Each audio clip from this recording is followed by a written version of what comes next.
So, good night, everyone. My name is Maria O'Brien. I am the local representative or Google Women Techmakers Ambassador for Trinidad and Tobago. And I'm very happy tonight to welcome you to our crash course in crisis and reputation management with our amazing guests, Nyssa Pierre and Lashaun Ramdin. We're going to start with Nyssa. Nyssa is one of Trinidad and Tobago's most sought after public relations consultants and founder of PearTree Consulting. For over a decade, she has worked with some of the biggest local and regional international brands and personalities, creating content, executing events, and developing branding and marketing strategies. Hi, Nyssa, how are you doing? Hi, Maria. I'm really good. Do you want to give just a couple of minutes just for people to sign on? Sure. We can wait a little bit. So maybe you could tell us more about Women Techmakers and your amazing work. Sure. Women Techmakers, Google Women Techmakers is a diversity and inclusion program hosted by Google. And pretty much what we try to do is exactly what we're doing here, is to empower women and vulnerable communities with skills and resources that can help them advance in their careers, not just in tech, but overall diversity and inclusion empowerment. We're very, very excited with some of the movements and actions that we're seeing in the broader diversity community in tech in Trinidad and Tobago. Like, we have not just coding communities, we have women leadership communities that are coming out. You know, it's very, very exciting. So yeah, how about you, Nyssa? What are your feelings about your talk tonight? Are you excited? Oh gosh, well, Maria, first of all, I have to thank you for pushing me well out of my comfort zone. I do much better in writing, and I do much better in person. But of course, as your event is called, this is time to pivot, right? So, we now have to move online and do all sorts of things that we didn't think we were going to do, 7 months ago? Exactly. But that being said, as you all will see very soon, I am quite passionate about this topic, about communications in general, but the niche area that is crisis comms. Maria knows last night was the first night I did not dream about this presentation, which finally indicated to me, okay, you're ready. So I am ready, even though I was sick for 2 days, but I was so intent on powering through. But I'm really excited to do this. So I can't see our logins on YouTube, but when we get, I just want to get because I know a couple of people are signing on late, so I just give them 1 or 2 minutes. Sure, of course. But yeah, I'm really excited. I hope I can give everybody who's listening some, real life examples of what to do and what not to do. And hopefully you don't have to call me to help you in a crisis, but of course you can. But I really want to just kind of give some quick tips and pointers in a very short period of time, but we'll get it done. I think we've seen quite a few number of crises showing up, not just here in Trinidad and Tobago, but around the world. Not just in the tech space, but all over, in the management industries, in the energy industries, in the fashion industries. Everybody's having their little faux pas. So one of the things I'm very conscious of as a community leader is, how am I coming across the community, and when we make mistakes, what are the things that we should do when those mistakes happen? So very excited to learn from you today. And also, and I do speak to that, course correction. You will make a mistake. Make no doubt. There's no doubt about that. You will make a mistake. Right. But what this really is supposed to do is help you figure out what to do when that happens. And, like I said, to course correct and keep your brand on track. You worked hard to get your brand to where it is. So, you shouldn't let one incident, once you've put in the work, one incident should not be the end of you. Of course. And, the concept of branding in itself is something that I think a lot of women are also learning to appreciate more with their personal companies, with their identities. And I'm very excited to see how they're embracing how they put themselves into their brand. But now it means very often that when your brand is threatened, you are threatened because you are part of your brand. So this lesson is very, very important for young women and I suppose professionals of all ages, you know, to understand the challenges that are entailed in this industry. So yeah, well, let's see. I mean, I know we have people of, you know, all persuasion signing on, so I'm hoping that everyone can get something from it. Right. Now, what would you say are some of like the most like which career choices or which fields do you think are most important, communications are the most important, most relevant or most critical fields that this course would relate to? Oh goodness, anything. So again, because this is like a crash course, so I'm trying to do as much as I can for as many different people. But you can be part of a multinational, of an advertising agency, a family-owned business, or you could just be your own entrepreneur. You have an online store, but things go wrong. So this is really just meant to kind of help anybody kind of figure out their way through a crisis, because a crisis doesn't necessarily care for sector. Right. Now, there may be sectors that can experience greater crises. So, of course, you know, the oil and gas sector, anything that, you know, as the more hazardous you get, obviously you stand the risk of a bigger crisis. But it doesn't mean that a small business owner can't have a real crisis as well. And, you know, it's the same tools that you use across the board to get ready for it and to deal with it in the moment. Of course. Okay, so how much longer would you like us to give your guests? Can you tell me how many people are online right now? Right now we have 19 people watching. All right, let's. Okay, great. So, you know, I'm not the techie, so let me do this share screening business.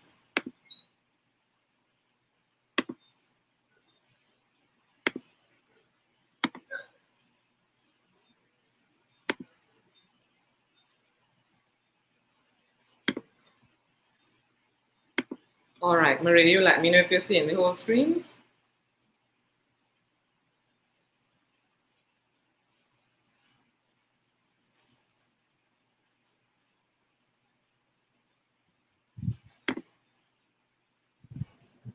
Yes, we are, Nyssa. We're full screen. All right. Well, let's begin. So first of all, thank you everybody who's signed on, is signing on, will sign on, will watch later on. You know, I really appreciate the support. Maria, thank you so much for, like I said at the beginning, kind of asking me to do this in the first place, you know, pushing me out of my own comfort zone.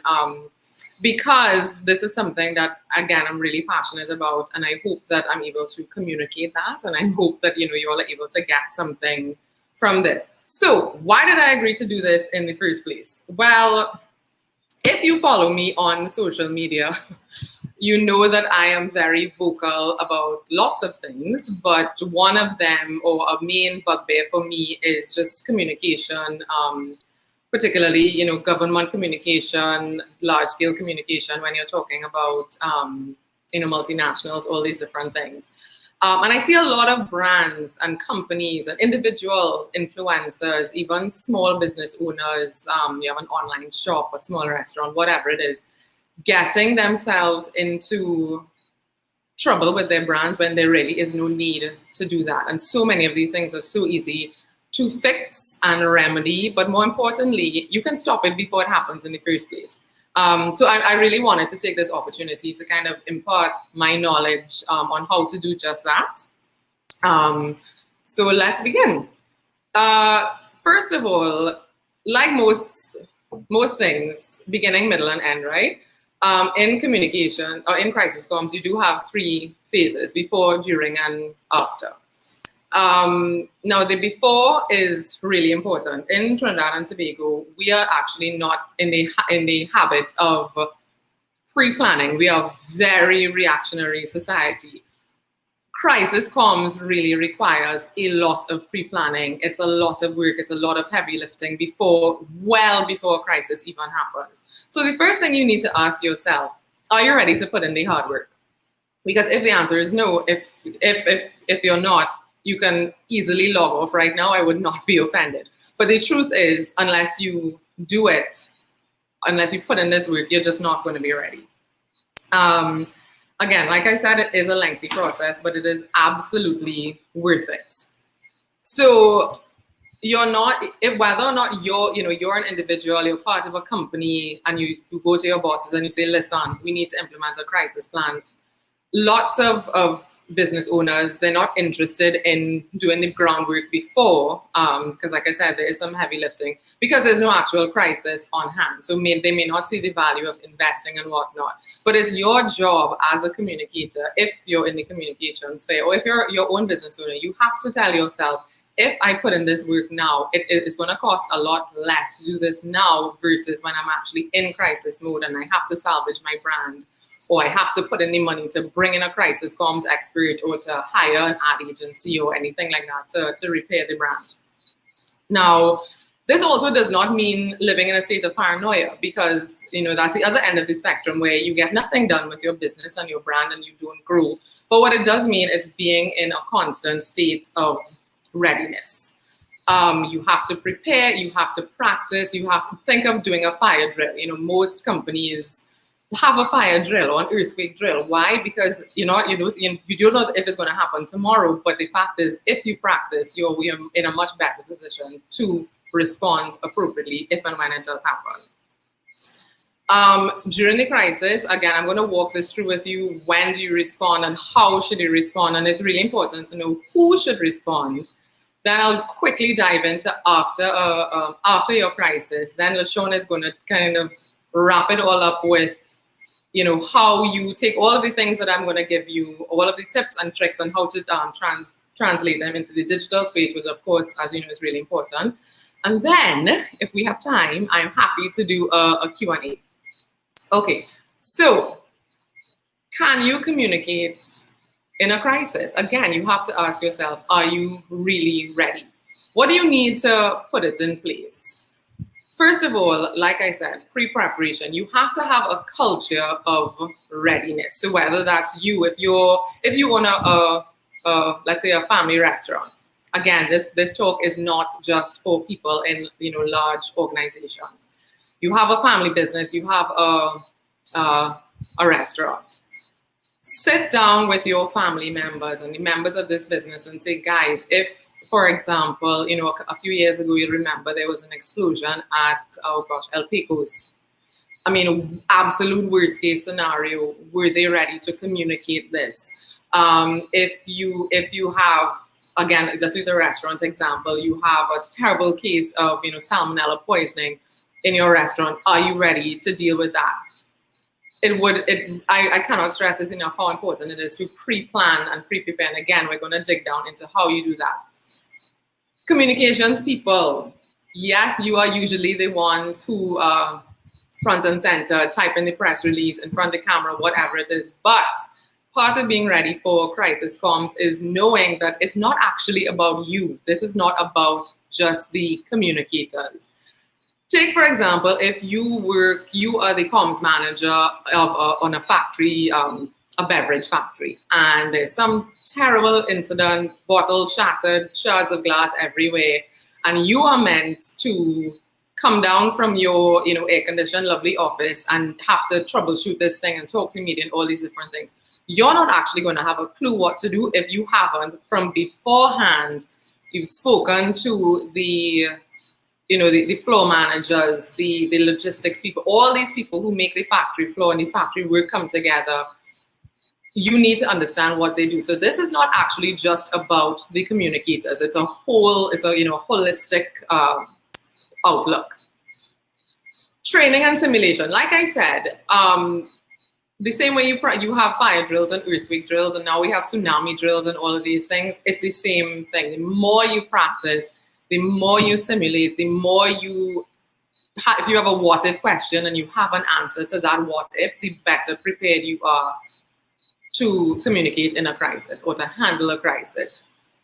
Be prepared to learn from your mistakes. If you are tuning in late, I would have, you would not have heard me telling Maria, you are going to make a mistake, and that's okay. But the key is learning from those mistakes and learning from others around you. Lots of times you see people in or companies, other brands in the same sector making mistakes. Now, instead of laughing at them, you say be thankful for that blessing, because it is an opportunity for you to sit with your team or sit within yourself if you're a sole trader and think, what would I have done if I were in that situation? And simulate it, pre-write a press release, or if it's an online business, for example, you just have a statement drafted. These are the things that really help you to to the last point, practice and prepare. Think about it as breaking my heart, but think about it as preparing, getting that body ready for carnival. The more you train, the more you prepare, is the better you look on those two important days, Monday and Tuesday. So, one of the words, crisis is a word that gets bandied about really, really quickly and easily. But the truth is, you may not actually be in a crisis. So you have to ask yourself, crisis or not? So this is where I'm going to help you determine whether or not you have a crisis or an issue. Because you might be asking yourself, but Nyssa, what do you mean? Of course I'm in a crisis. It's time to panic. But actually, no, there are quite a few questions you have to ask yourself to figure out whether or not you're in a crisis or a full-blown crisis, or you have an issue. And as I will show you in the flowchart below, when you figure out which phase you're in, it absolutely determines what you do next. So I know you're probably, unfortunately, not going to see this as clearly as I hoped you would. Let me see if I can get this a little bigger. But this is an amazing flowchart, and it is available online. It is from this author named Melissa Agnes, and she's written a book called Crisis Ready. I encourage anybody, whether you're in communication, you're a business owner, anything, just read it. It really is a great tool to shepherd you through a crisis situation. So I'm going to go through this really quickly, but like I said, we'll make this resource available. If you can't buy the book, Melissa has been, she's very graciously given all this free material online, so you can just, click on it and print it, stick it on your wall, stick it under your pillow, whatever it is you need to learn this. So we say at the top here, a negative issue has occurred. Cool, no problem. What do we do next? So this kind of takes you in, is it gathering a lot of attention? No. Cool. Go down a step further. Does the situation risk escalating further? No problem. Monitor the situation. If it's an online community, community, let them come to your defense. That happens all the time. That's a great part about being in, on this online world. You do form your communities. Can we put this? If we can't put the issue to bed, we continue to monitor it. And then, again, this flowchart will tell you when you escalate into a crisis. The same goes on the other side. Is it getting a lot of negative attention? Yes. Are the facts correct? Yes. Have you already released a response? And, 9 times out of 10, you kind of go to the bottom and just monitor. If the facts are wrong, can we easily regain control? No, you're in a crisis, but that's okay, because we'll get you through how to go through, how to get yourself out of this crisis. So, an issue, as we saw earlier, these are the things that you don't necessarily respond to immediately. So, is it gaining attention? Yes, of course it's gaining attention. An issue usually has a smaller audience. It can be easily corrected, and you can monitor it. Now, sometimes, and I get asked this question a lot. What do you mean I should just not respond? Honestly, sometimes it's just better to not say anything. We have the good fortune of, very short memories in not even just this country, in the world. And sometimes responding to an issue actually gives it more life. If you choose to respond, if it requires a response, you can, for example, let's say there's an issue at a store, an issue with a few orders, you can respond to individual complaints, as in respond locally. Now, this is my favorite.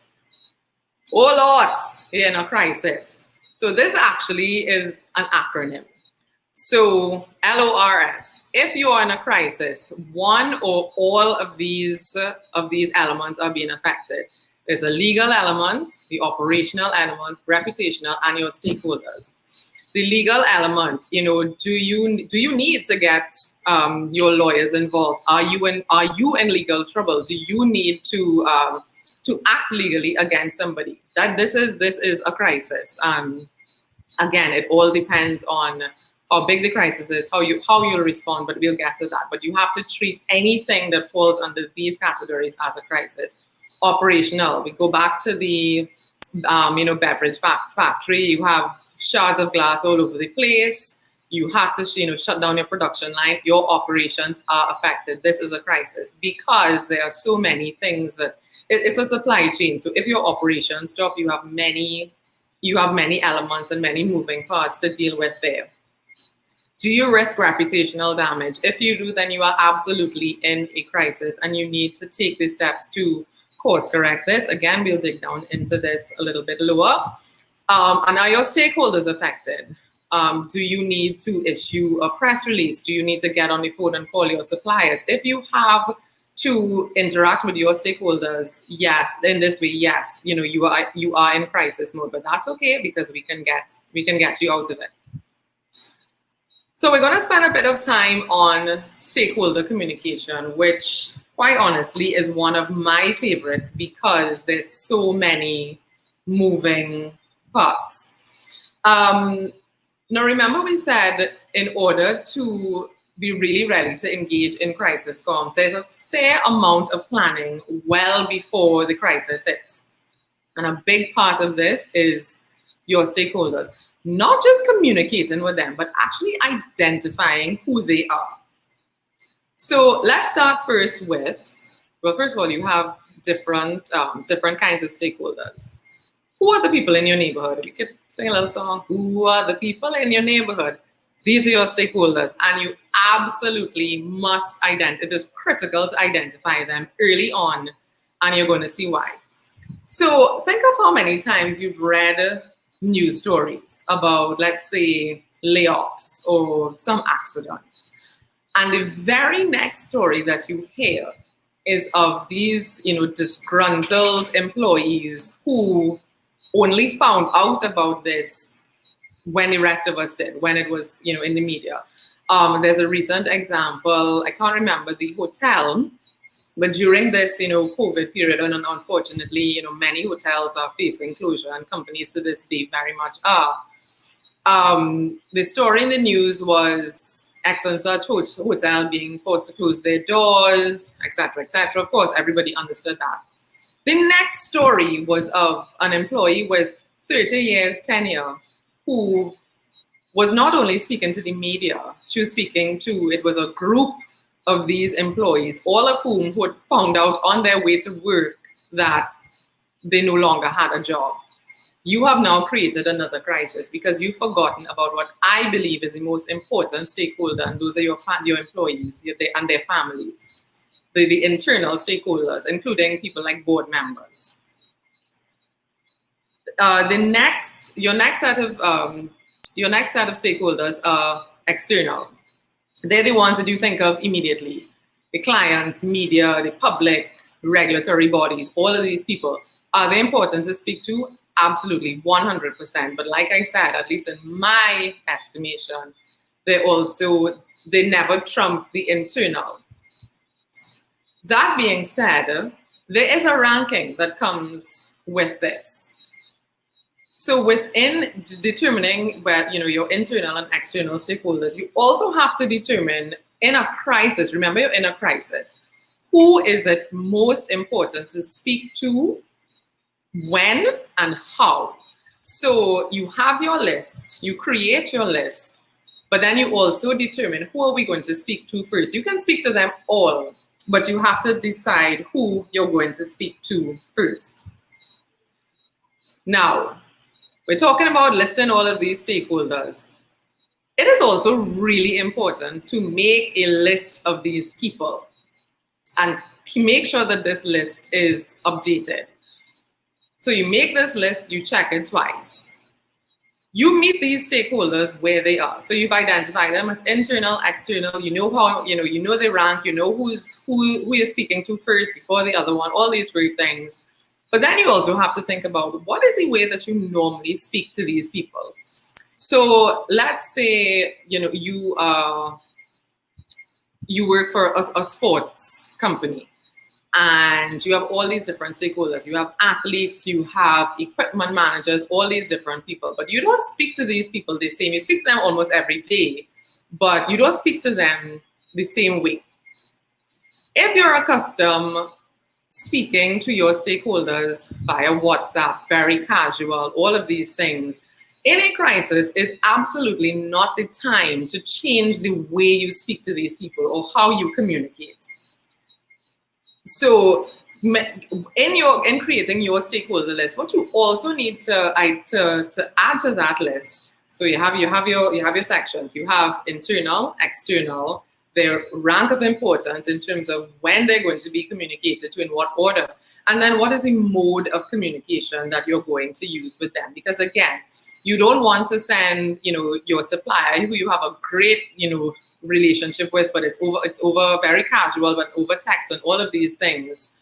All of a sudden you're sending them this legal notice, and you will send them into a panic because you have now completely taken them out of their comfort zone with you at the worst time in a crisis. The next thing you need to do for this stakeholder list, you have to designate. So you're in a company or in a family restaurant, whatever it is. Everybody is accustomed speaking to different players in their industry, in their company, whatever it is. The easiest thing to do is, let's say if you're in a big company that has departments, let the heads of the departments, they designate them. You as a communicator can't do everything, and you certainly can't do everything in a crisis. Designate to those people, you are the people in a crisis, you own your stakeholders, and it is your responsibility to get whatever approved communication to them. It's your responsibility to do it. It's also professional courtesy to do it, because again, you are the one that they have been communicating with all the time. You should be the one to break the bad news, whatever it is. As I said earlier, communication, crisis comms is not just about the communicators. This is the opportunity, the perfect opportunity to collaborate. This is a time where you speak to, like I'm the communications manager, but I'm speaking to the IT manager, or I'm speaking to the logistics manager or the head driver, whatever it is. This is the time to speak to all of these people, because they all have different stakeholders, and their stakeholders all have different needs. The last thing you want to do with your stakeholder communications, and this very important stakeholder list, I again cannot stress this enough, back it up, back it up, back it up. Everybody has a friend or somebody in the office or whoever it is, they have everybody's number. They have everybody's email. It could be for the CEO, it could be for the gardener, it could be for the water delivery. Whoever, they have those numbers. This person is extremely critical to the construction of this list or this stakeholder list. But it's also really important that this person is not the sole owner of this list. Now remember, you're in a crisis. A crisis doesn't care what time it is, what day of the week it is. If the person who has all of this great information is on vacation, if the computer crashes, it's a crisis because a crisis doesn't care about those things.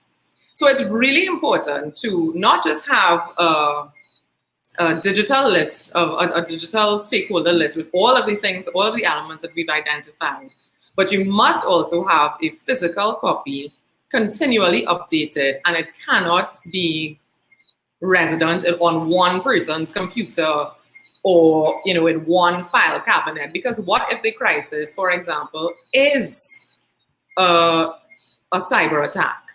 What if it's a cyber attack on that one computer that houses all of these things? Then you have a crisis that you can't even react to because all of your tools are now trapped by this crisis. So you are engaging in the preparation, you have your stakeholders, you know who they are, when you should, you know, how you should talk to them.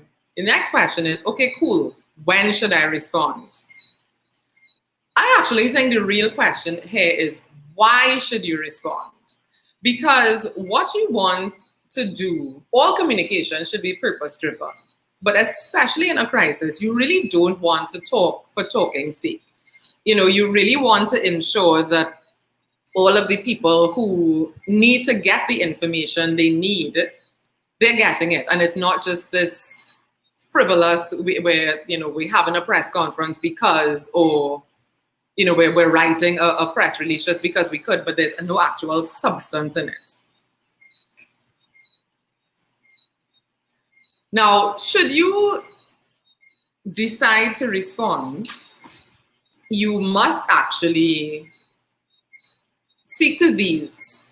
Use this as a list of reasons for your communication. If you decide, if you've gone through, you've determined you're in a crisis, the best course of action is, you know, not just monitoring, but you must respond.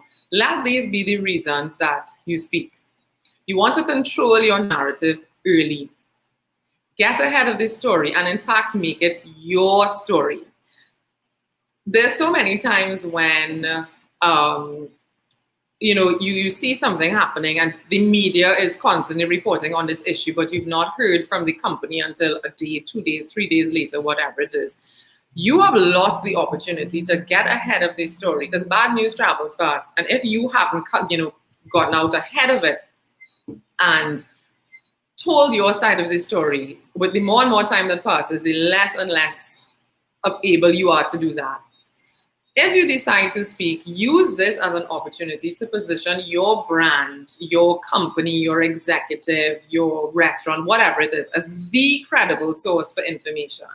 So there are lots of people that are going to be talking, and everybody is a subject matter expert on social media these days. But your speaking is a great opportunity for your brand to stand up, you know, cut through all the noise and say, whoops, listen to us. We have the answer here. It also allows your brand, your company to position themselves as emotionally intelligent and understanding. Remember, again, this is crisis communication. This is not regular, everyday communication. As we would have seen above, stakeholders, there are many stakeholders, and all of them have something different that they're interested in. There's a different level or reason for investment in this crisis. So you have to speak to those people and, you know, express that you understand their concern and all these lofty things, but they must understand that understand that there's a crisis, understand why they are concerned, and share that concern with them. It's also a great opportunity, of course, to share your contact info on the relevant platforms, and very importantly, to spell inaccurate information. I think Caribbean Airlines is a great example of a brand that does that. You know, their communication is very consistent across all of their platforms. The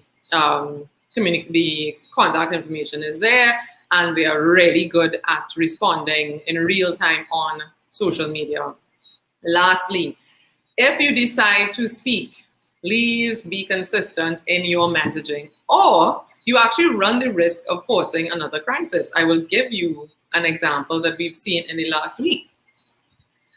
Last week, Friday, we had a senator, Senator West. She stood and she spoke of, you know, the government's great plans, a great initiative to make, you know, the work from home program a more permanent fixture, which is great. You know, COVID, but not just COVID. I think, you know, we really need to be in a place where people can work from home.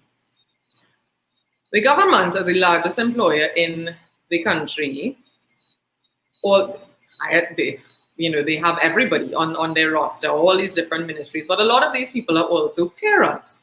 So this work from home facility was fantastic and is fantastic in this COVID time. So of course, to hear, speaking of this being made a more long-term sustainable solution, great. Now, here's where the problem came in, the consistency in this messaging. Less than 24 hours later, when the Prime Minister last spoke to the country in terms of a COVID update and all of that, he very clearly said the public service must return to work 100%. Well, I'm sure he thought he was clear. But here's the problem. You have one person saying one thing. This is the same brand. The government is a brand. One person saying one thing on Friday, and 24 hours later, you have somebody else saying another. What happens in between? So, of course, managers are confused, staff are confused, and nobody knows, do we show up to work on Monday or not? Another part of this problem is nobody from the government actually spoke until Wednesday to clarify slightly, clarify what was meant in the Prime Minister's statement. Now, I actually went onto Twitter on that Wednesday, the day that the clarification occurred. And again, the government being the largest employer in the country, there are lots of people who are government employees who are on Twitter who took to Twitter to express not only their disappointment, but their legitimate confusion because they were not sure whether or not they were expected to turn up to work or not.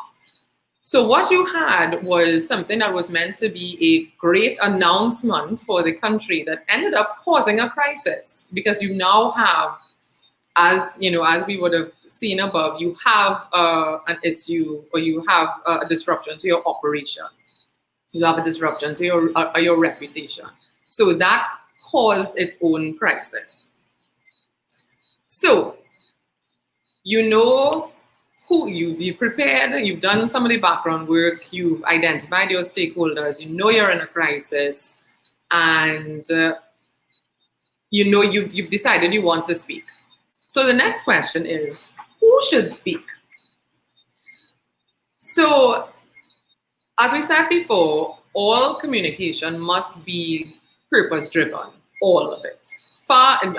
Much more so in a crisis. So, whenever you've chosen your speaker, note that this doesn't actually have to be a speaker. This could be whatever form of communication you take. So whether it's a lengthy Facebook release or a tweet or whatever it is, there must be a purpose. So when you choose your speaker or your mode of communication, note that this person must speak to the function. So you would not, for example, have your IT manager speaking if there is, some massive explosion at a warehouse and there's loss to life and limb. You would not also choose somebody to speak because somebody has a nice voice. That is not a qualifier during a crisis. Now, when you have somebody in the office, beautiful, great looking person, presents well, great voice, none of that matters in a crisis. In a crisis, people want the information that they need and they want it quickly. So that person should not only be the one who is supposed to be speaking on that issue, but they also need to be ready. They have to be ready with that information. What you don't want in a crisis is people, a lot of, well, I don't know. We'll get to the I don't know, which is okay to say, but it cannot be the basis of your communication during a crisis. As we said before, it is important to do the work well before a crisis starts.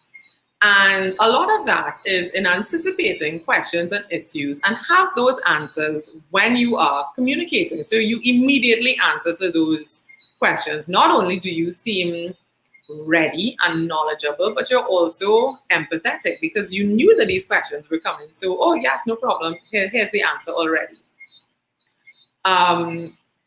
Learn what others are doing.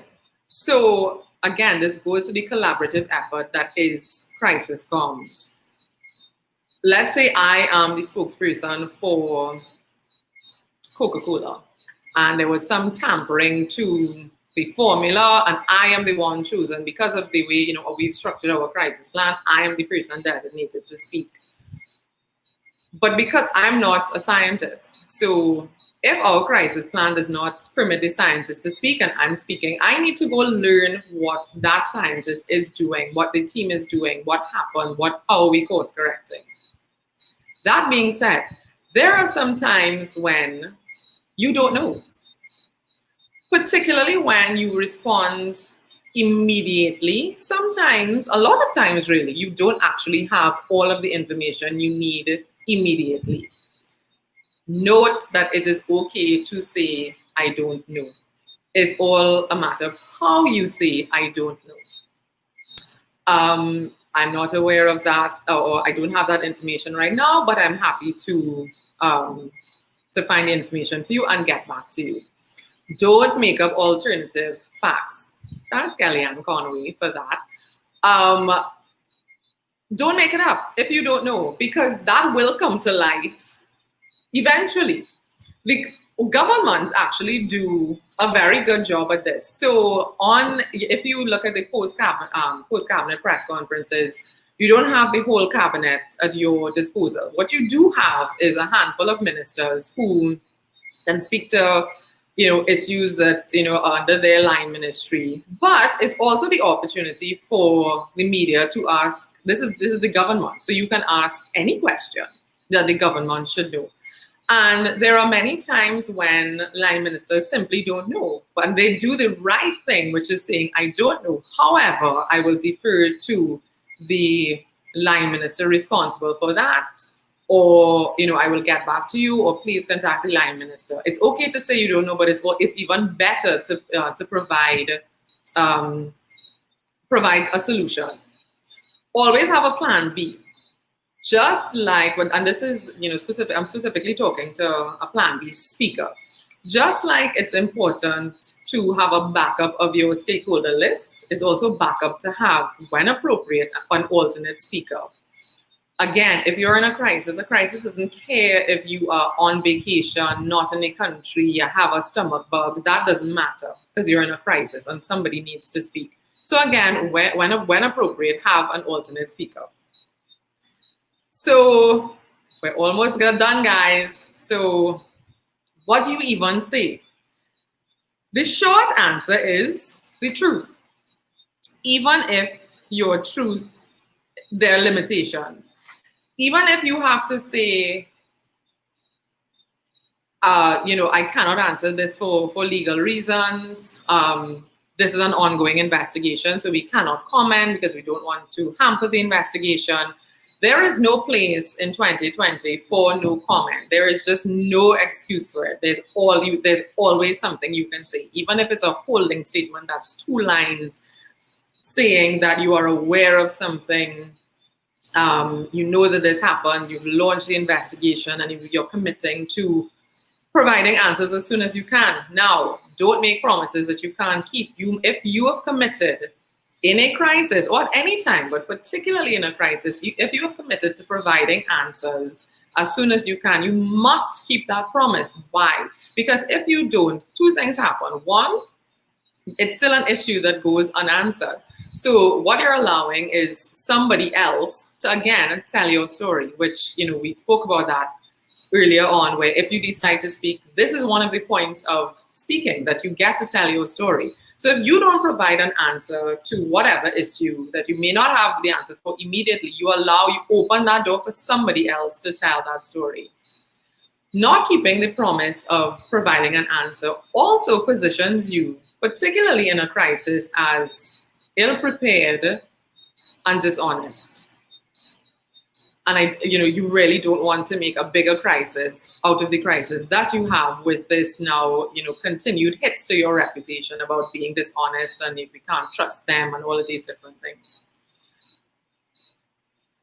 What do you say? You also speak with empathy and compassion. Human-centered communication is absolutely critical all the time, really, but especially during a crisis.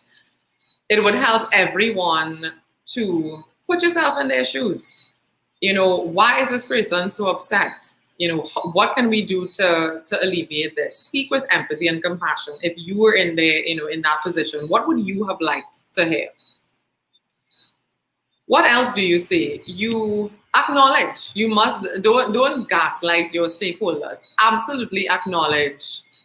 This is why we're here. Acknowledge that there's an issue, whatever it may be, and apologize where necessary. Now, this is hard for a lot of people, but sometimes sorry is all it takes. Sorry really is all it takes.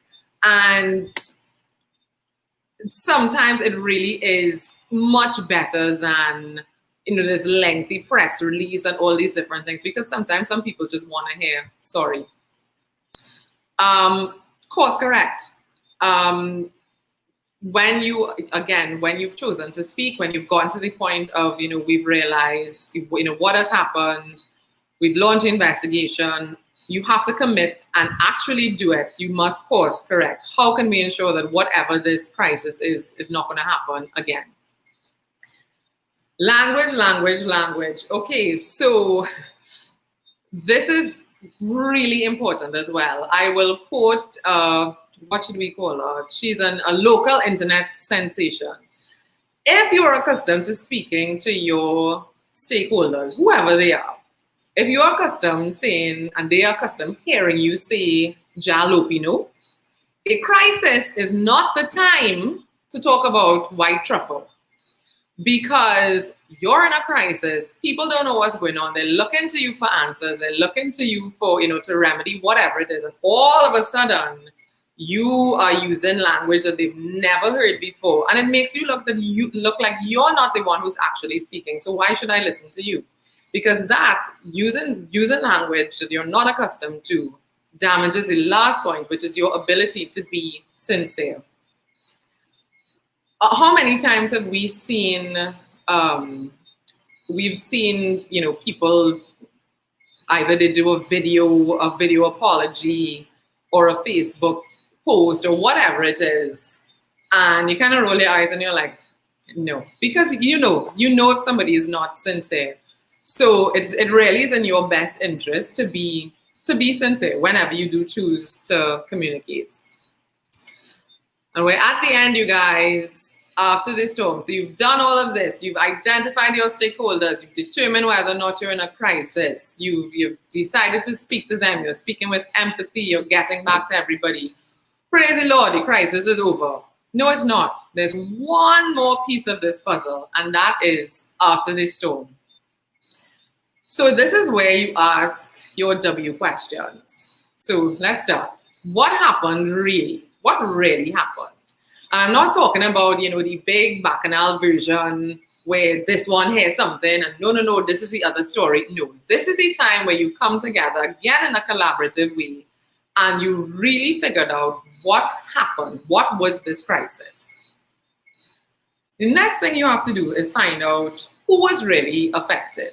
So this is where you also kind of sift through and figure out who, everybody is, you're walking around with their heads cut off and everybody's panicking, but that doesn't mean you're actually affected. You really have to figure out, when you figure out what happened, you really need to figure out who did it affect. And next one is, why did this happen? What is it about our systems that allowed this to happen or didn't happen in some cases? Then where did we go wrong and where can we improve? Now, this one could be kind of difficult to hear because this is really when you have to hold the mirror up and sometimes acknowledge that you've done wrong, somebody else has done wrong. But this really is it's not a time to play a blame game, because a blame game doesn't fix the problem. It doesn't fix, get to the root of why you've had this problem and how you can make sure it doesn't happen again. So you've done all of that. The next thing is, okay, the when. What is the turnaround time for improvement? Because what you don't want is this to happen again in short order, because you will not be allowed to make the same crisis mistake twice. So for example, many years ago, I experienced a break-in at my home. And this was on a Friday. And of course, all of the emotions that come along with being, robbed. And so my family said, we know we're not going to let this happen again. We're putting in a security system. The security system they came to install on Tuesday, but guess what? The robber returned on a Monday. So it's really, really important for you to figure out, even though you figured out the plan and you know what to do, it's even more important to figure out, when are you going to implement these changes? When are you going to implement these things that are going to ensure that this doesn't happen again? And lastly, how do you communicate these changes to your stakeholders?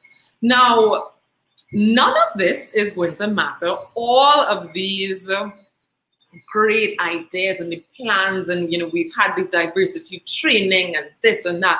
None of these things matter unless your stakeholders know about it. And how do we communicate these changes to our stakeholders? And of course, this goes back to that list and how we're accustomed communicating with them, the language that we're going to use. All of these things are important. So I will stop here because I know we're going to have questions after. And Lashaun has to come in and she's going to tell you how to use all of these tools that I've given you and how to implement them into the digital space.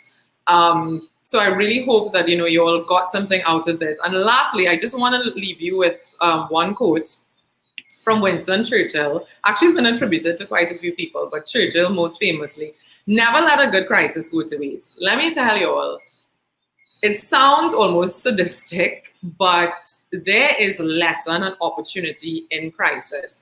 Some of the most, I know most people know that I worked for a now defunct airline, and I do have some of my old co-workers on the feed, and I know we're going to have a good laugh about this after. But one of the things we can always agree on is that as chaotic and as ill-prepared as we were for crises, I would not have changed that for anything in the world, because nothing prepares you for a crisis like proper immersion.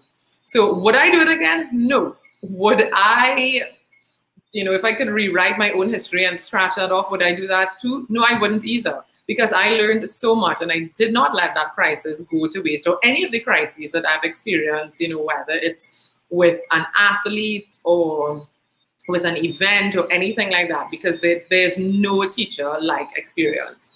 So I'm gonna head on over to Lashaun, and thanks again for listening to me drone on and on about crisis communications for the last few minutes. Thanks, everybody.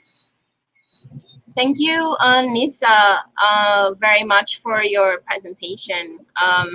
We had a few questions that we wanted to ask you. I apologize to everyone who may have wanted to ask questions in the YouTube feed. That's our bad. But I thought I would ask some questions on behalf of the audience. So one question that we thought of was, how does a company or an individual handle a viral situation? Like when something goes viral on the internet, how do they manage a response to that? Well, that's actually a really interesting question. So in the same book that I would have mentioned to you all, this author, Melissa Agnes, she actually explains what makes something go viral. And it is relatability, the emotional investment, and its shareability.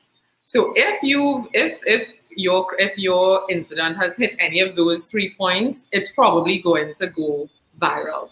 Now, again, this is not an easy, straightforward question to answer, because it also requires planning and troubleshooting. So what looks viral for you, or what is viral crisis? What does that look like for you? What systems do you have in place to deal with that? When you say viral, it's obviously on the internet. Do you have a trained social media team? Does your social media team have a handbook? Are they equipped to answer questions that go just beyond, the average everyday question that is posed on Facebook? If they are not trained, what is their backup? Does your communications team then take over? That's a question that only you can answer, and you can only do that, and you can only put that into practice from now. Right.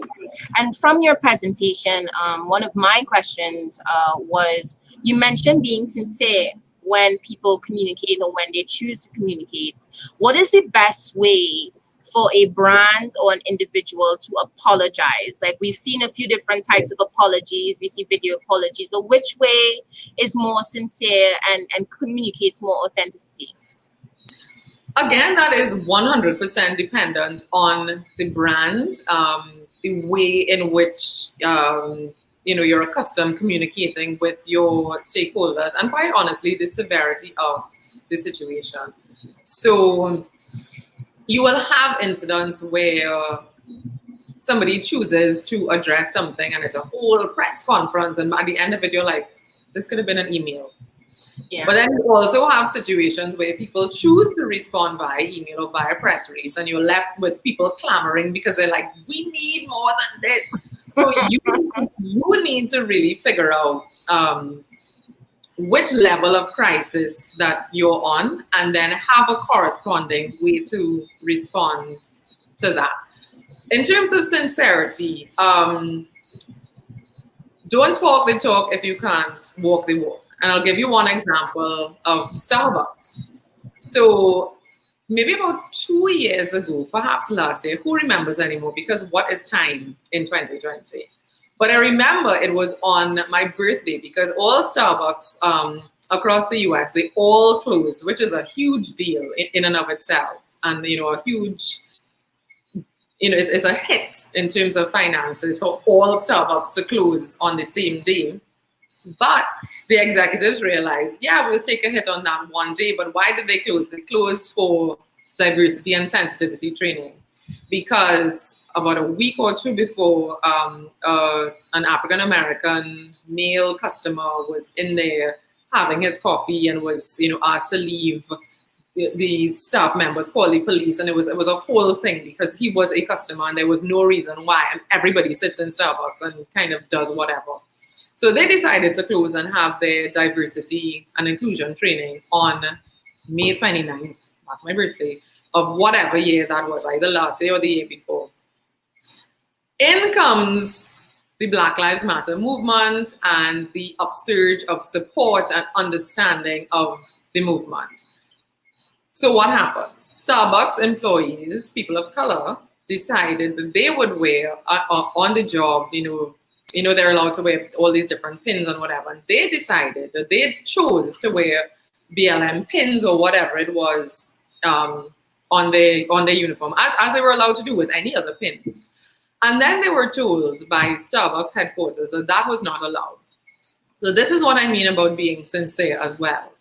You can't, on one hand, say that you understand the issues people of color have in America, specifically Black people, want to sensitize your staff, and then on the other hand, when there's an opportunity for people of color, for your Black staff to feel empowered and to let their voice be heard by simply wearing a pin, which other people were allowed to wear, in terms of, you could wear, I don't know, like a, pride pin or whatever it is, and this became a problem. So that's a sincerity issue right there.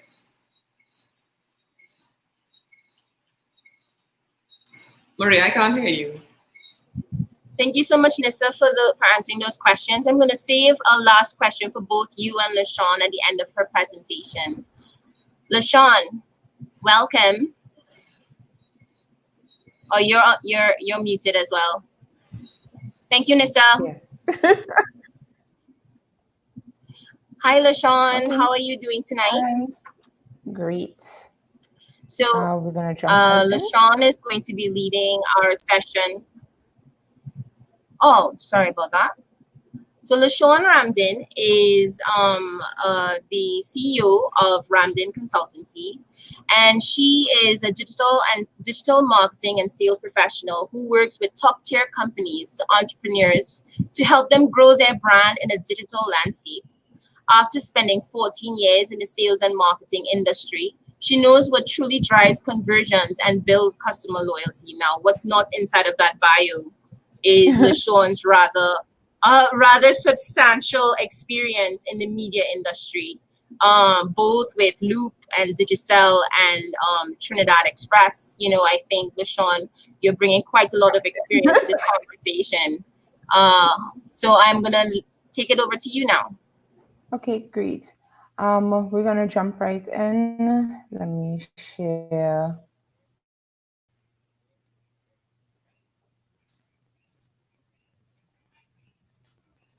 Okay, great.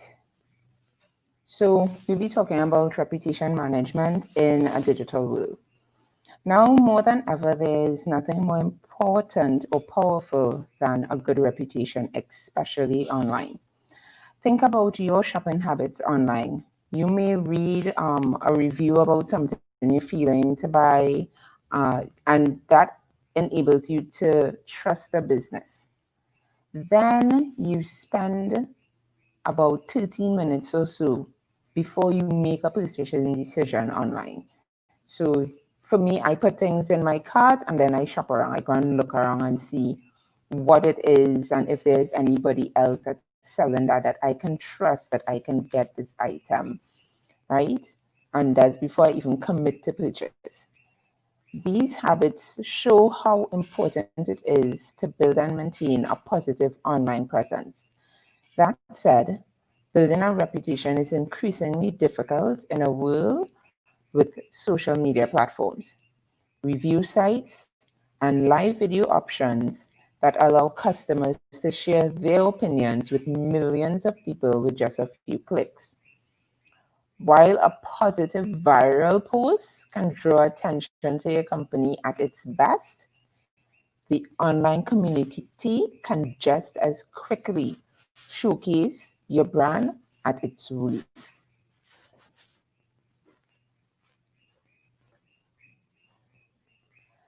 It's best to think of today's customers as investigative reporters. They do their extensive research, talk to their friends and family, and take a brand's product out for a test run. They can share what they know or think they know with their followers instantly, and everyone have followers.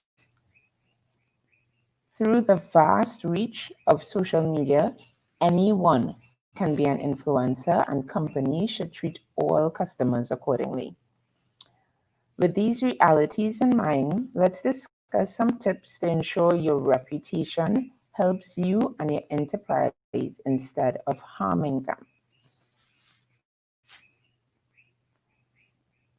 If your brand is going to delve into social media, do not start tweeting or posting before you take time to get to know your niche audience. Social listening allows you to learn about the type of language people use, how they are feeling about your brand and want like it, and what is most important to them. Always start by listening. It reduces the chance of expensive gaffes. Be transparent. On social media, I suggest that you do not remove posts when someone says something negative. I mean, if they're cursing or something, sure, fine. You can hide or delete or even report it. But what tends to happen when you remove just a comment that irks you, it tends to rile that person up. And then they will continue to just bombard your page with comments. They're going to tag their friends. That is going to make it go viral. So you go delete it, and then they're going to come back, and there's going to be a cyclical um, relationship between you and them with their negative comment. Either address it or at least find some way to deal with the negative comment. If they have, unless they are a troll, it has to have some reason. And you, as the business owner, the management on the page, you know what the reason is. It's best to just deal with it. There is this film called the Streisand effect, where it is Barbara Streisand at some point in time was selling her beach house, and somebody posted some pictures about it. She wanted to keep it secret, and when her fix for it was to try and get the internet to remove pictures from of her beach house on it. And by attempting to stifle that online discussion, she increased the photo's prominence. Remember, savvy web users can find photos you have removed and they will screen grab them and angrily post them again. Remember, a screenshot is forever. So that is not necessarily the best way to deal with something like that. Complaints. Survey after survey shows that when people want a response from a brand, they make a complaint online. It is important to ensure that individuals feel that you have heard them and that you want to help. Plus, a quick response does not just help you win back this individual's trust, it also helps you build a reputation as a caring and responsive brand. But don't get angry. It is imperative that you do not go on the defense when you reply. Do not attack the person who complains. Do not post angrily. This only makes your brand look bad. If you feel that individuals working with your company, they do not have the necessary response or training to be calm and helpful, then training from a crisis communication consultant, someone like Nyssa, can definitely help. That person can teach your crisis management team best practices and help you turn problems into opportunities. I remember Nyssa spoke about that, and that is definitely a very good point. She said, "What? Don't let a good crisis go to waste." I think it was from Winston Churchill. Also, you want to practice excellent customer service. According to Warren Buffett, it takes years to build a reputation, but minutes to ruin one. Because of the high speed at which information travels, every one of your interactions with current and prospective customers could be an interaction with all of them. Effective online reputation management means treating every interaction as if it is an ad for your company. Ensure that there are a minimum of flags and unhappy customers to bring your reputation down. While you cannot please everyone, you can be transparent and give excellent customer service. So even if it is an issue on your end, as Nisa said, you apologize and you do your best to make it right. Let your customer feel, especially online, that you hear them and you're going to do your best to fix the situation. Even social media savvy companies make mistakes sometimes. The trick is to recover gracefully. A good crisis management plan is key. Do you have a strategy in place to deal with customer anger when something goes wrong? Do you have backup individuals who can handle an issue if the main liaison is unreachable? Both speed and the right attitude matter. On any fast-moving social media platforms, a couple of hours can significantly affect your brand. While there is no one cookie cutter response that can help every time, a few guiding principles should allow you to navigate any issue. Act with humility and act quickly. Even if your first action is just an assurance that you are aware of the issue and handling it internally.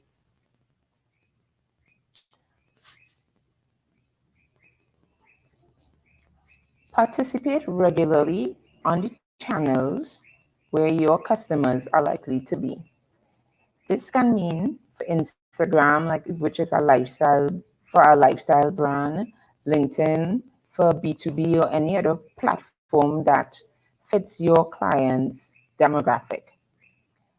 Let the good news that is going on in your company rise to the top. That's basically it. If your team does some what it is that you really want to do is that show people the good things about your company, not only try to sell them, right? Something good happened for even a team member, you amplify that. Your team decides that they're going on a charity run to support a cause that you believe in, you honestly believe in. You put that out there. So you let people see that you do different things in your organization that is not only towards selling your product and service, but you do have CSR initiatives that is ongoing. And of course, when you're putting those things out, please make them so very genuine. In fact, they should be genuine. If they're not genuine, just don't do it.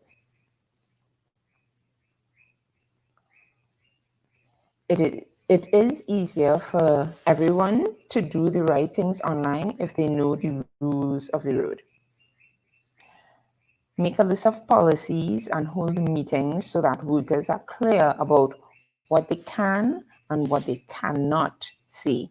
For instance, you can ban brand, disparaging or political commentary on posts and profiles that are linked to your business. So without alienating any of your audience.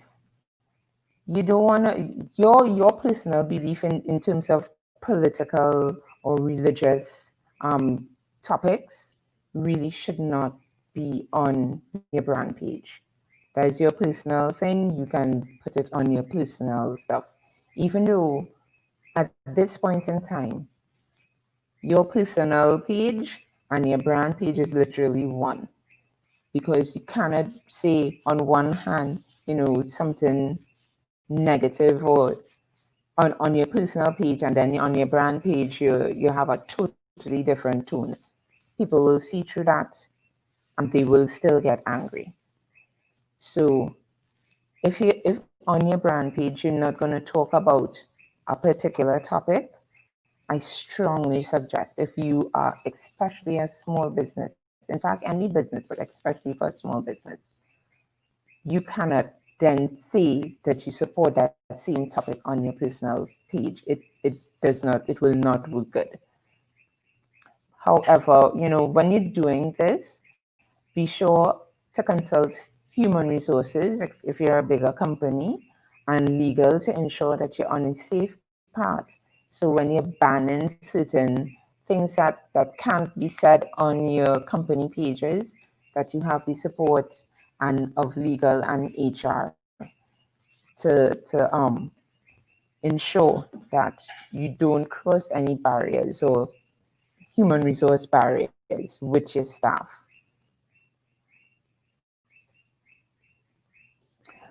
You also need to give people an outlet for complaints. Things are going to go wrong, and when people have bad experiences with a business, they want to be heard. Often the methods available to them are limited to social media and review sites, and that is where they're going to go. Make an internal system to listen to customer concerns so that they can go to you first. For instance, an unhappy customer at a restaurant who receives a comment card is more likely to get any harsh feelings out of the system by leaving their feedback on the card. If your business is online, create a space where customers can reach out and discuss their concerns. A messaging system or online chat can help resolve issues before the individual goes out to blast your business on any platform they can find. And of course, when persons send you messages that you know is an outlet for a complaint and they are complaining, you need to respond to them in some sort of time frame. You and your team, you can work out what is, reasonable, but don't let it sit in your inbox or sit in your chat box and fester for hours or days, because they will get even more so annoyed.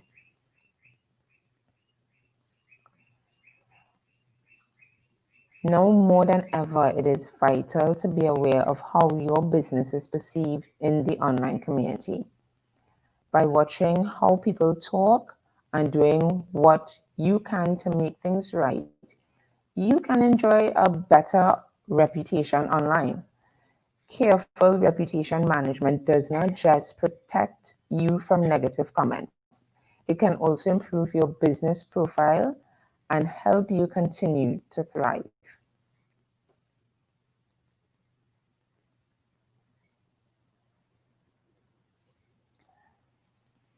So that is literally the end of my talk.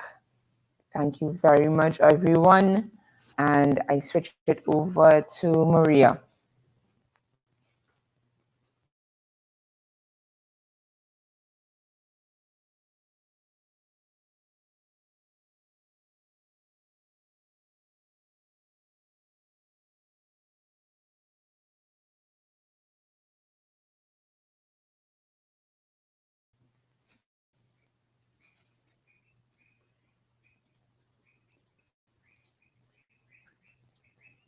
Lashaun, can you hear us?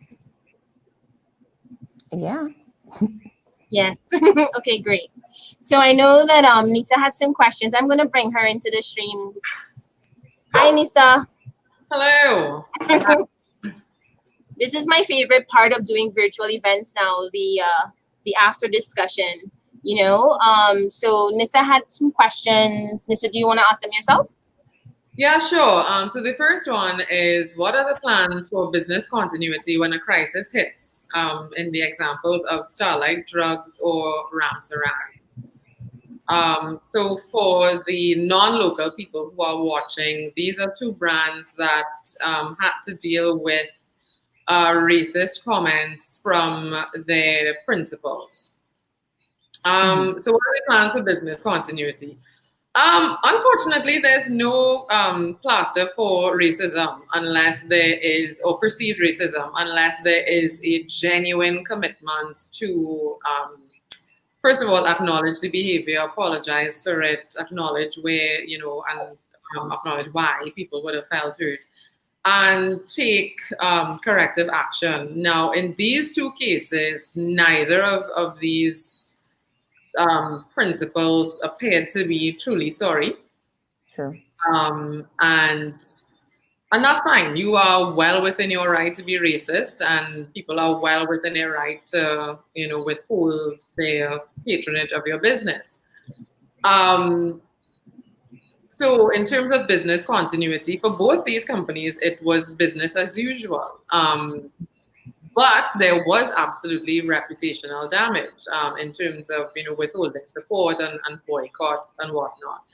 If, however, you are a company where this has happened, and I mean, let's be real, not one person is generally not representative of the entire company.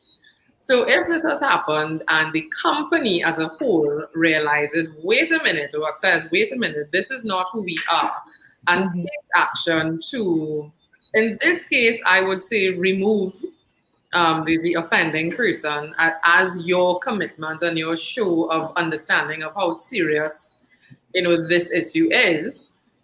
Then you have a situation where people can say, okay, let them make their own judgment call, but based on solid action. And unfortunately, in a case like this or other serious incidents, sometimes there is no solution other than to remove the source of the problem. The source of the issue. Correct. Yeah, those are really interesting stories. So Lashaun, what's your response to what are the plans for business continuity in those situations where you have such a high peak or high impact event that takes place? For me, if something, I agree completely with Nisa. If it is something like that happens, the company needs to come out quickly, like almost immediately. Don't even, it shouldn't even be a overnight or some days to issue a response. Should be an immediate, strong wording in terms of they are completely against it, because that affects your brand completely. People take your silence as um, that is basically how it is you operate there. Mhm. So they are going to think, okay, well, they haven't said anything. It's been a day, it's been 2 days. This is part of their mandate in their company. So I am going to have to spend my money elsewhere. And I think that that is what happened with both brands. And then again, if you're putting out a statement, please let somebody who knows about crisis management assist you with Mhm. that statement that is going to be put out, because you don't want to make a bad situation worse by putting out a statement that is going to even anger your audience that much more. I think that leads to a question that I had earlier. How often do people reach out to persons such as yourself, Nisa, or you, Lashaun, to resolve an emergency situation? Does that happen very often? Well, I can tell you it always happens during Um, the emergency and never before it Right. happens, which is what this whole thing was about, which was getting Exactly. ready. Because one of the problems with not pre-preparing for a crisis is if, for example, you bring in somebody like me, remember every minute, every second, every day counts in a crisis.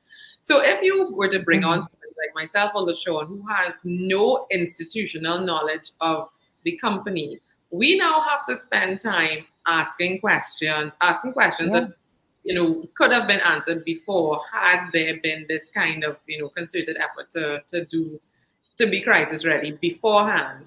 But people like us would now have to come in and be like, okay, tell me everything, the good, the bad, the ugly. And some people are in this crisis mode, adrenaline is pumping, you forget things, you don't know this, you leave out this, or you don't tell us one thing because you don't want to look bad, or you don't want to get in trouble for legal.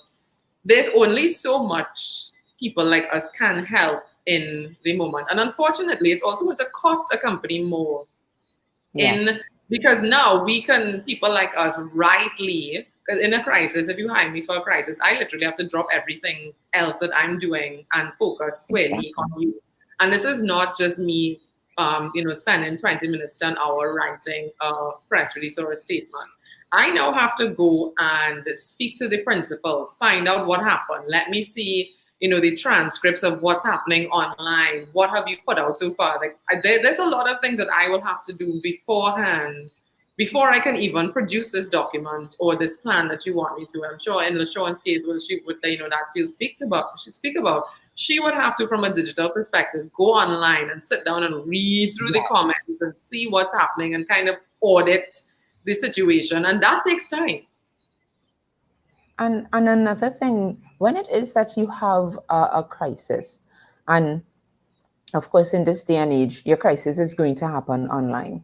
You need to stop all your other normal ads or posting, and Yeah. that's what people don't understand. They think that, oh, well, we could still continue posting about our sale. No, you have to stop everything. Mm.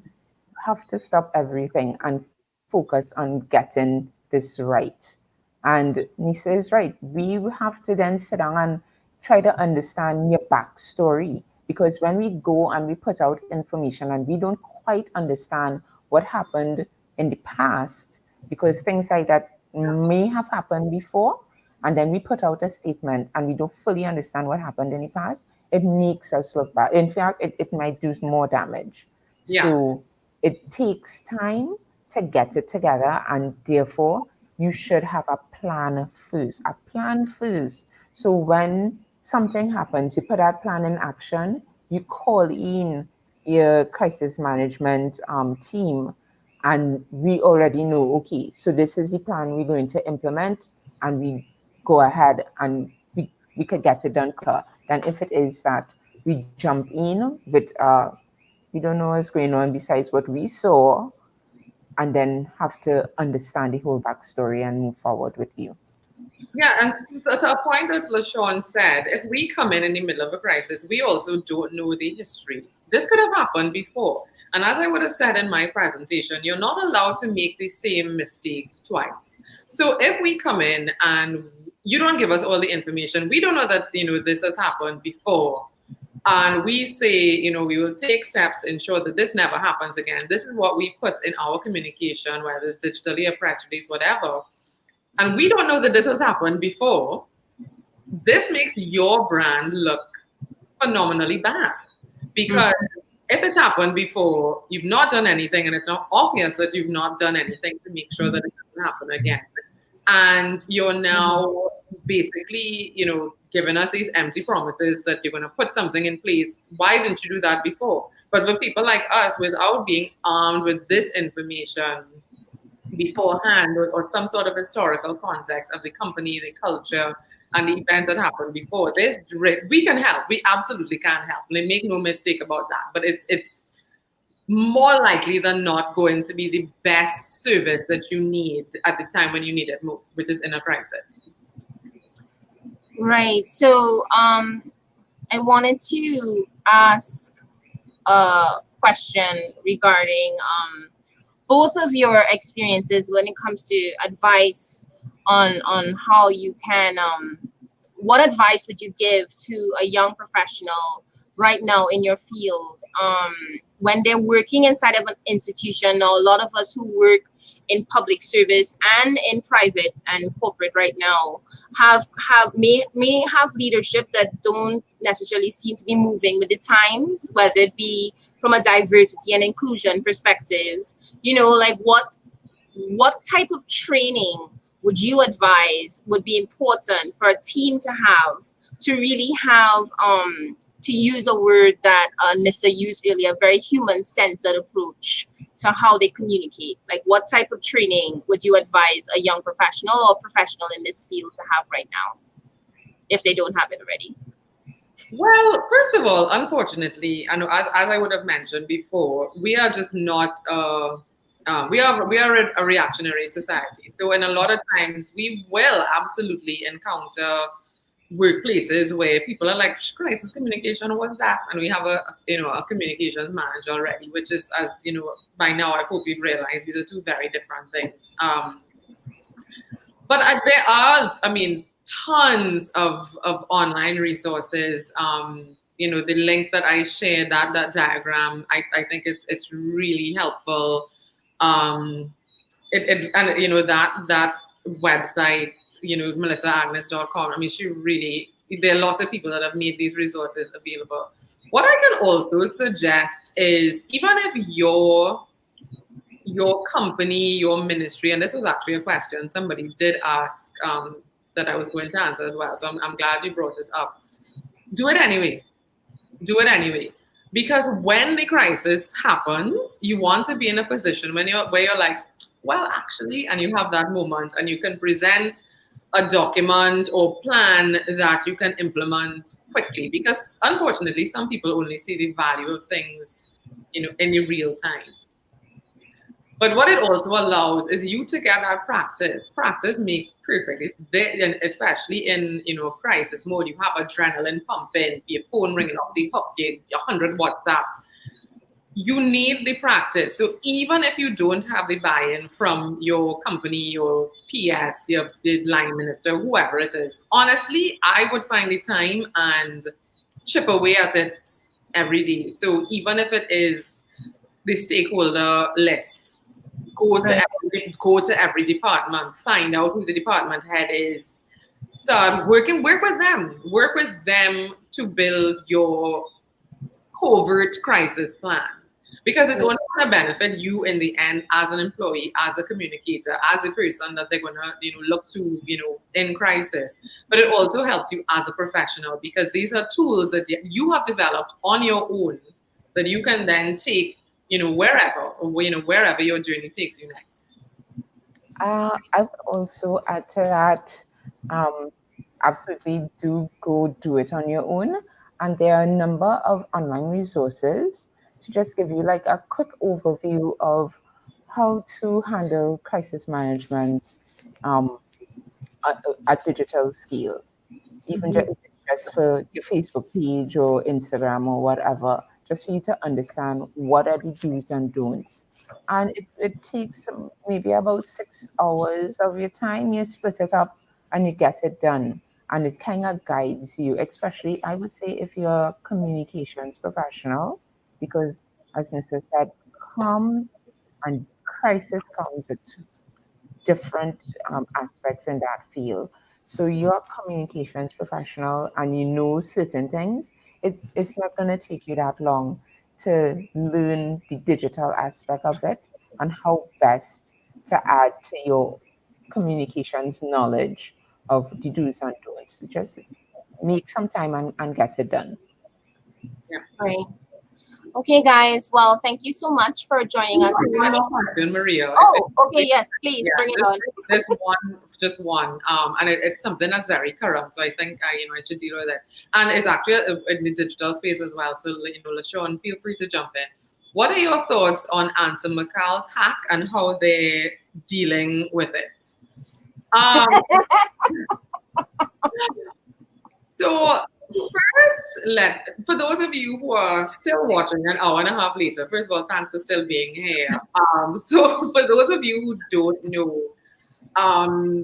Answer McCall, the Caribbean conglomerate, was hacked, over the last couple of weeks, and it's only kind of now coming to light. I actually found out about it from some friends in Barbados who asked me if I knew anything about it, and then it actually it was Trinidad Twitter kind of discovered it before anybody else did, really. But one of the most damaging things that can happen to any company is absolutely a digital breach. It's absolutely a hack of this magnitude. And while you may not be able to prevent it because these hackers really are getting better and better, there are ways to deal with it and deal with it appropriately. And I can't say that from a crisis comms perspective, it's being dealt with appropriately.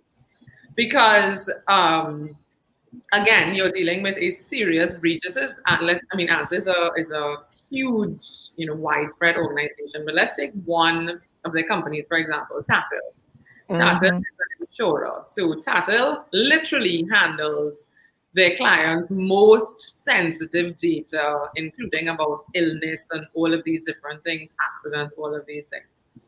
Unfortunately, there hasn't been, because I've actually spoken to Tatil clients, and they have not received any communication from the neither Tatil as the brand or Answer as a whole. One, acknowledging that this breach did happen. It was only because it was reported in the first place that Answer chose to respond and essentially said, it's not so bad. It's not that big of a deal. Well, it is that big of a deal because you're talking about sensitive data. And to not only be reactionary in your response in terms of they only responded when they were asked about it, one, but two, to not directly communicate with your most important stakeholders, because their business is nothing without customers who trust them. So if you don't communicate to these, insured people, all of these people that, hey, yes, this happened. These the same thing we spoke about in, earlier. These is acknowledge, course correct. These are the things that we're putting in place. Give assurances that your data has not been breached. Give contact information if you do have questions. Versus what's apparently been happening, which is people calling, when they do call, our systems are down. That's simply not good enough when there's news out there saying that possibly my sensitive data has been compromised. So it's late out of the gate, but if I were to give any advice to them, would be to do all of those things. They're also part of one of the biggest media houses in the country, or they run the biggest media. There's no reason why. You have the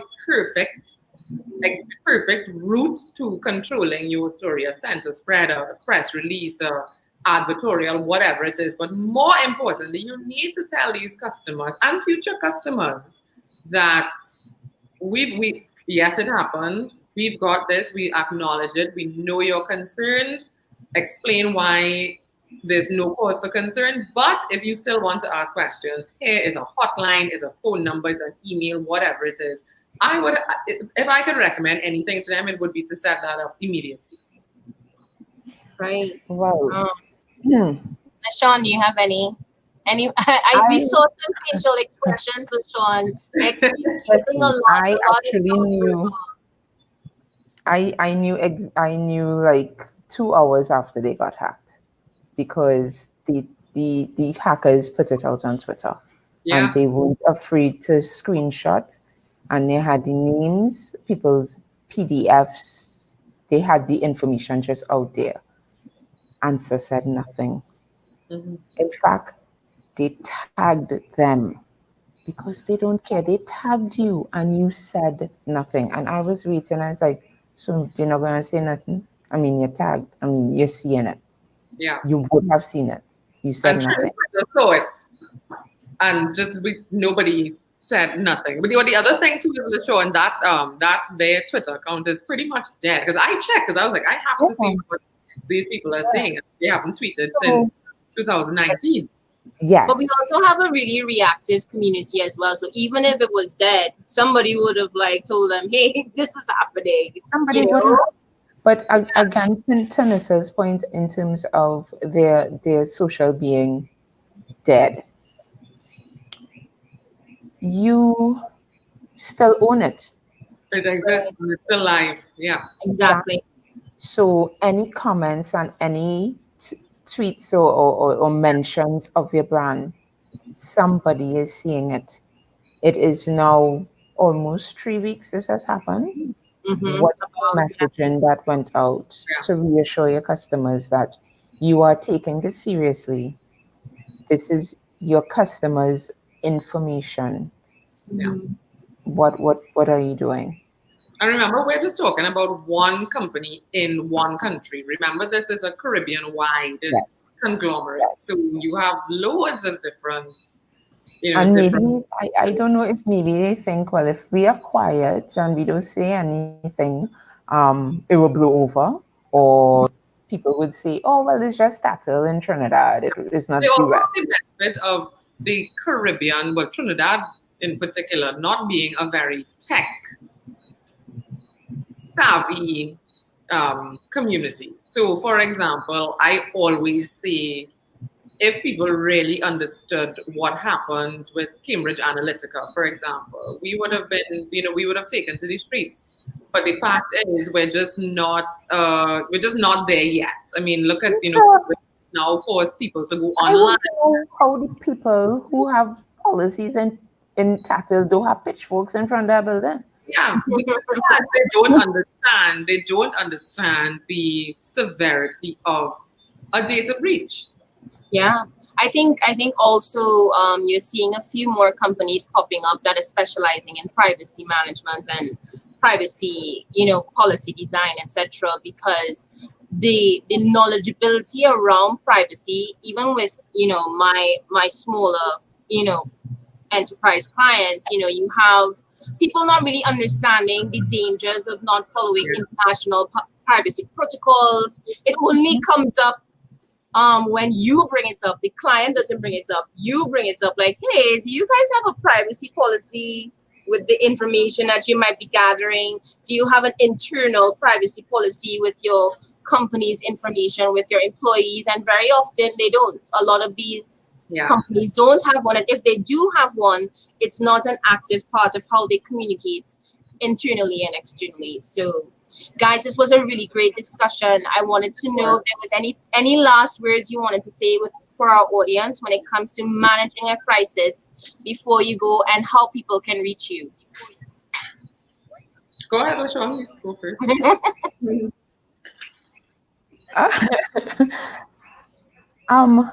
Managing what is going on? Okay, so if you want to manage a crisis like this, I don't even understand what is the big ask, because it is literally thinking about about how you would want it to happen if it was you, if it was your information. And and I think that it is to deal with humility and empathy. Mm-hmm. You don't want your information out there for everybody, if everybody, get their hands on it. So Right. I would say deal with it in that way. Thank you, Lashaun. And Nyssa, what are your last words for What our else audience? is beyond this? Because it's kind of Closing words, prepare, or prepare to fail. Because you will make mistakes, they will happen. A crisis of some sort will occur, whether you have an online store and there's an issue with production and everybody's clothes are falling apart at the seams. You have a restaurant and there's a salmonella outbreak, or you are a BP and you have that huge oil spill that is a crisis comms and crisis management example to this day on so many different levels. It's going to happen. Mm-hmm. And the way you are the one that can control how ready you are for it. So Exactly. take some time, prepare, whether or not you hire somebody or sit amongst yourselves, your family members, if it's a family business, or troubleshoot these questions yourself. You're a communications officer in a ministry, and you're not getting the buy-in from your superiors, but that's okay. Prepare anyway, because you want to be ready. Okay, thank you so much. And I thought one thing I wanted to end with was recommending, based on the nature of some of the diversity and inclusion faux pas that I've seen myself, that there's a free diversity and inclusion training on LinkedIn Learning that a lot of companies can implement with amongst their staff, that might help them understand certain things to do and not do when it comes to being sensitive and being aware. So thank you, everyone. Thank you for joining us tonight. Maria. Thank you, Nyssa. Thank you, Lashaun. You guys are so amazing. And have a good night, everyone, from Women Techmakers. One more thing. Oh, Halloween. Happy Halloween! Yes, I forgot. Love it, Nyssa. Good night, everybody, and thanks for Good everything. night. Thank you. Bye. Bye.